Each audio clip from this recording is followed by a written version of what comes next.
বন্ধুরা, এখন কলকাতার সব থেকে উঁচু বিল্ডিংয়ের সামনে রয়েছি। হ্যাঁ, উঁচু কেন বলছি তোমাদেরকে দেখাবো, সেইটাই। পিছনেই রয়েছে দা 42, আর সে ভেতরে যাব, কিন্তু ভেতরে তো ভিডিও অ্যালাউ নেই, তাই তোমাদেরকে বাইরে থেকে কিছুটা যতটা পারবো তোমাদের দেখাবো। সঙ্গে থাকো আর দেখতে থাকো। এই হচ্ছে সামনের ভিউ।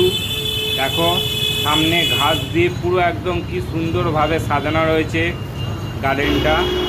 আর এই হচ্ছে ভিউ।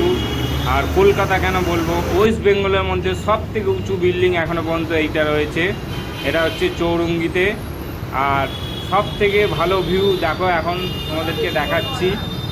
এরকম ভিউ সাধারণত দেখা যায় না, কেননা ভেতরে তো ঢুকতে দেয় না। তো আমি একটা কাজে এসেছি, সে কাজের সূত্রে ভেতরে যাব, কিন্তু ভেতরে তো ফোন নিয়ে অ্যালাউ নেই, তাই তোমাদেরকে এখান থেকেই দেখাচ্ছি। কি বন্ধুরা, দারুণ লাগছে তো দেখতে, না? আমারও খুব ভালো লাগছে। হ্যাঁ বন্ধুরা, দা 42 বলছি বলে ভেবো না, এটা 42 তলা। এটা হচ্ছে 65 তলা। হ্যাঁ, ঠিকই শুনেছ, 65 তলা। এর উচ্চতা হচ্ছে 260 মিটার, আর এতে রয়েছে 65 তলা। হ্যাঁ, এটা অনেকেই জানে না, তো আজ আমি তোমাদেরকে বলে দিলাম।